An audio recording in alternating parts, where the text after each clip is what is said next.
नमस्कार, मैं हूं संजय शर्मा। आप देख रहे हैं 4PM न्यूज नेटवर्क। 2024 के लोकसभा चुनाव की रणभेरी बजने में अब सिर्फ 15 महीने बचे हैं, लेकिन इस बीच सभी दलों ने कमर कसना शुरू कर दी है। तैयारी कर रहे हैं सब लोग। दलों के साथ साथ अपनी मांगों को मनवाने के लिए अलग अलग समूहों ने भी कमर कसना शुरू कर दी है, क्योंकि चुनाव एक ऐसा प्लेटफॉर्म होता है जब अलग अलग समूह जानते हैं कि अगर वो दबाव बनाएंगे तो उनकी बातें मान ली जाएंगी। इन समूह को लगता है कि चुनाव ही तो वो माकूल वक्त होता है जब नेता जनता की सुनते हैं, वरना बाकी समय तो उनसे पूछता ही कौन है। इन समूहों में पेंशन बहाली की मांग करने वाले सरकारी कर्मचारी, नौकरियों और रोजगार की मांग करने वाले, लेकिन अग्निवीर जैसी नौकरी नहीं, परमानेंट नौकरी 7 साल में रिटायरमेंट वाली, ये बात करने वाले, नौजवान और न्यूनतम समर्थन मूल्य यानी MSP गारंटी की मांग करने वाले किसान प्रमुखता से आगे आ रहे हैं, अपनी बात रख रहे हैं। सबको लगता है कि हमारी मांग जिस दल के घोषणा पत्र में प्रमुखता से शामिल होगी उसे समर्थन दिया जाएगा, क्योंकि संयोगवश समाज के ये तीनों प्रमुख वर्ग सरकार और सत्ताधारी पार्टी के रवैये से काफी नाराज चल रहे हैं। सबसे पहली बात जो सरकारी कर्मचारियों को बहुत परेशान कर रही है वो है पेंशन बहाली की मांग। एक किस्सा सुनाता हूं मैं आपको। साल था 2001। पटना में ADRI यानी एशियन डेवलपमेंट रिसर्च इंस्टीट्यूट का एक कार्यक्रम चल रहा था। उस कार्यक्रम में बोलते हुए राष्ट्रीय जनता दल के अध्यक्ष और उस वक्त के राज्यसभा सांसद लालू यादव, जो अपने स्टाइल के लिए मशहूर है, उन्होंने कहा कि देश की तरक्की के लिए सबसे पहले पेंशन की व्यवस्था बंद हो जानी चाहिए। इसमें बहुत पैसा खर्च होता है। अब तो लोग दवा खा खा कर जल्दी मरते भी नहीं हैं। बताइए क्या बात थी।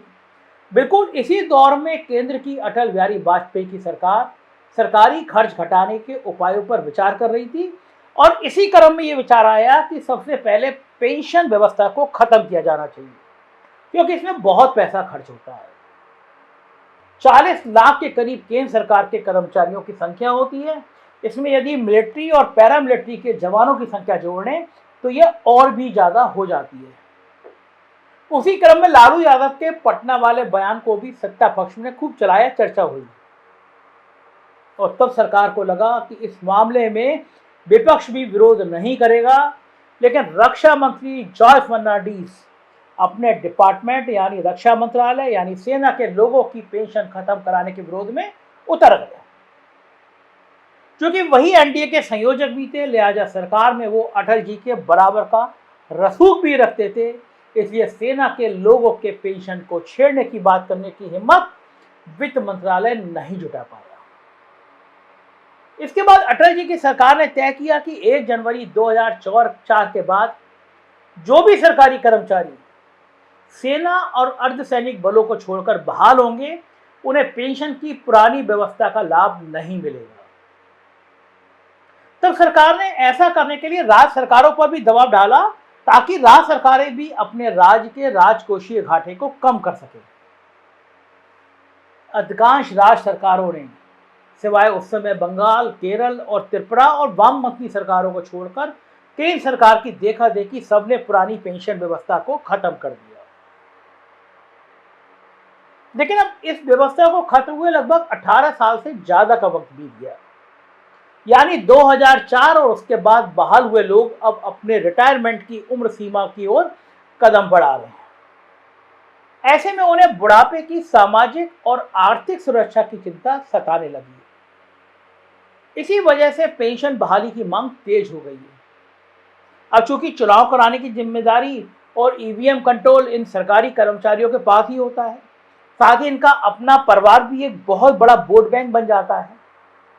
इसलिए मौके की गंभीरता को समझते हुए राजस्थान के मुख्यमंत्री अशोक गहलोत, हेमंत सोरेन, भूपेश बघेल, भगवंत मान, ये जो विपक्ष के राज्य हैं, इन सरकारों ने पुरानी पेंशन व्यवस्था को बहाल करने में ही अपनी भलाई समझी और ऐसा कर भी दिया। उधर कांग्रेस ने भी माहौल देखा और गुजरात और हिमाचल में भी कह दिया कि यदि वो सत्ता में आती है तो वहां आते ही पेंशन बहाल कर देगी। इसलिए इन चुनावी राज्यों में ये पेंशन का बहुत बड़ा मुद्दा बन गया है। अब तो सरकारी कर्मचारी सरकार से ही पूछ भी रहे हैं, यदि बड़े बड़े 10 लाख करोड़ का लोन राइट ऑफ करने में कोई परेशानी नहीं है तो पेंशन देने में क्या परेशानी है। आखिर पूरे देश के कर्मचारियों की पेंशन पर 1,40,000 करोड़ की तो राशि खर्च होती है, तो उद्योगपतियों के लोन इससे ज्यादा क्यों माफ कर दिए जाते हैं। जाहिर है सरकार को इसका जवाब देते बन नहीं रहा है, क्योंकि उसे पता है कि जिनके लोन राइट ऑफ हुए हैं, यानी कि जिनके लोन मुक्त किए गए हैं, माफ किए गए हैं, वो कौन लोग हैं, और वैसे भी सरकार इनकी तरफदारी के कारण आम जनता में काफी बदनाम हो रही है। लेकिन इस पेंशन मामले पर विडंबना यह है कि सत्ताधारी भाजपा पेंशन बंदी को गलत भी नहीं ठहरा सकती, क्योंकि उसी की सरकार ने इस व्यवस्था को बंद भी किया था। पेंशन का मुद्दा गुजरात और हिमाचल में बीजेपी के गले की फांस बन गया है, और अगर ये तूल पकड़ा तो 2024 में भी ये गुल खिला सकता है। अब बात करता हूं मैं बेरोजगारी के मुद्दे की। आज की तारीख में बेरोजगारी बहुत बड़ा मुद्दा बन गया है। जब से नोटबंदी हुई तब से लेकर अब तक 90% रोजगार देने वाला असंगठित क्षेत्र खड़ा ही नहीं हो पा रहा, तबाह हो गया है। मजदूर और कामगार जो एक बार घर लौटे तो उनकी वापसी ही नहीं हो पाई। अब तो उन्हें घर पर ही सरकार 5 किलो राशन हर महीने मुफ्त दे रही है, ताकि वो रोजगार के अभाव में भुखमरी का शिकार ना बने। वैसे वैश्विक भुखमरी सूचकांक वर्ल्ड हंगर इंडेक्स में भारत बेहद खराब यानी 107वें नंबर पर पहुंच चुका है। रही बात संगठित क्षेत्र के रोजगार की, तो ना तो सरकारी क्षेत्र में नौकरियां आ रही हैं और ना तो प्राइवेट सेक्टर में जो नौकरियां आ रही हैं वो सब के सब शिक्षा मित्र या अग्निवीर जैसी कॉन्ट्रैक्ट की नौकरियां हैं, जो कुछ ही समय के लिए हैं। 2017 से तो लगातार रोजगार के लिए छात्र आंदोलन चलाते रहे हैं, कभी एसएससी का आंदोलन, तो कभी रेलवे एनटीपीसी का आंदोलन, कभी अग्निवीर के विरोध में आंदोलन, तो कभी अलग अलग राज्यों में वैकेंसी नहीं भरे जाने के कारण आंदोलन। मतलब ज्यादातर नौजवान सड़कों पर आ रहे हैं।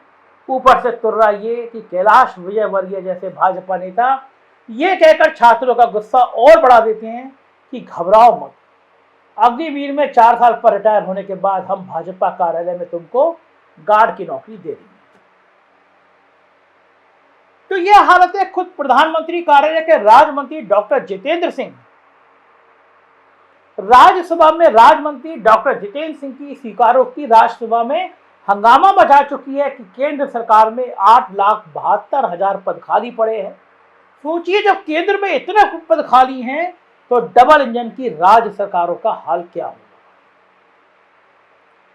पब्लिक सेक्टर की कंपनियों को तो जैसे बेचने या भट्टा बिठाने की होड़ लगी है। भारत पेट्रोलियम बेचा जा रहा है तो बीएसएनएल का भट्टा बिठाया जा रहा है।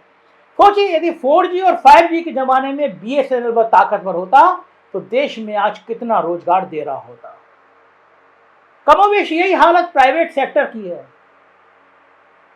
तभी बड़े बड़े पूंजीपति कोई फैक्ट्री लगाने की बजाय किसानों के लिए विवादास्पद कृषि कानून बनवाने और सेब की खरीद बिक्री में ज्यादा रुचि ले रहे हैं। मतलब अब बड़े घराने भी उद्योगपति की बजाय बिजनेसमैन बनते जा रहे हैं और आलू, प्याज, धान, गेहूं और सेब, नारंगी, अंगूर बेचने में रुचि ले रहे हैं। मतलब मोदी राज में कोई उद्योगपति रहना ही नहीं चाहता, सब बिजनेसमैन बन रहे हैं। जाहिर है जब उद्योगपति इंडस्ट्री छोड़ के व्यापारी बनेंगे, और एक जगह मैं खबर पढ़ रहा था कि अंबानी जी सैलून के कारोबार में उतरेंगे, तो वो रोजगार देंगे या रोजगार खत्म करेंगे, थोड़ा पीछे जाकर देखिए। बजाज स्कूटर और बाइक बनाता था, रिलायंस कपड़ा, पॉलिस्टर और रिफाइनरी चलाता था, अंबुजा सीमेंट बनाता था, टाटा नमक से लेकर लोहे का सरिया और बस ट्रक बनाता था। मतलब सबके सब उद्योगपति थे। जबकि आज देखिए रिलायंस सिम कार्ड बेच रहा है, रिलायंस फ्रेश के नाम से आलू प्याज की दुकानें खोल के बैठा है, अडानी भैया सरसों के तेल फॉर्च्यून के नाम से बेच रहे हैं, हवाई अड्डे के रखरखाव का ठेका ले रहे हैं, साथ ही किसानों से सेब, नारंगी, धान, गेहूं खरीद के अपने गोदामों में भर रहे हैं ताकि डिमांड बढ़ने पर ऊंचे दामों में बेच सके। ऐसे में रोजगार भला कौन देगा।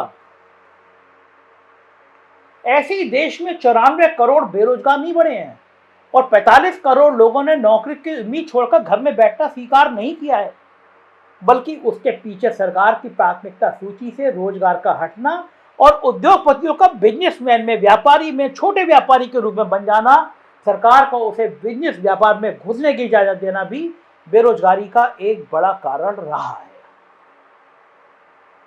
अब बात धरती पुत्र किसानों की। बेचारे किसान अपने 700 से ज्यादा साथियों की जान गंवाकर 13 महीने धरने पर बैठे रहे, आंधी में, बारिश में, तूफान में। तब जाकर उद्योगपतियों के हितों के लिए बनाया गया और प्रधानमंत्री जी के शब्दों में बेहद पवित्र किसान बिल वापस लेने पर सरकार मजबूर हुई। अब किसानों की मांग है कि जो न्यूनतम समर्थन मूल्य यानी एमएसपी की व्यवस्था दशकों से है, उसे गारंटी देने वाला कानून बनाया जाए ताकि किसानों के हित सुरक्षित हों।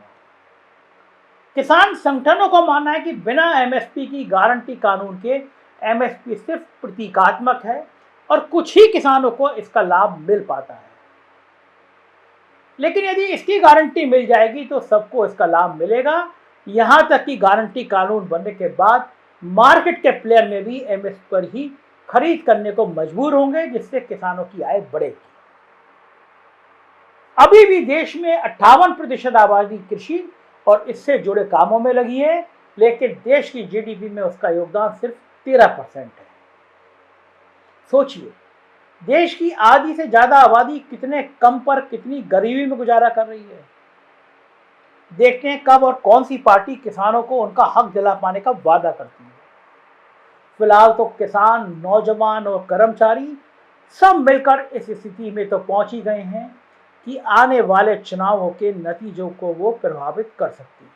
यही कारण है, सरकार को पता है, सरकार जानती है कि ये लोग अगर नाराज हुए तो पूरे तस्वीर बदल जाएगी।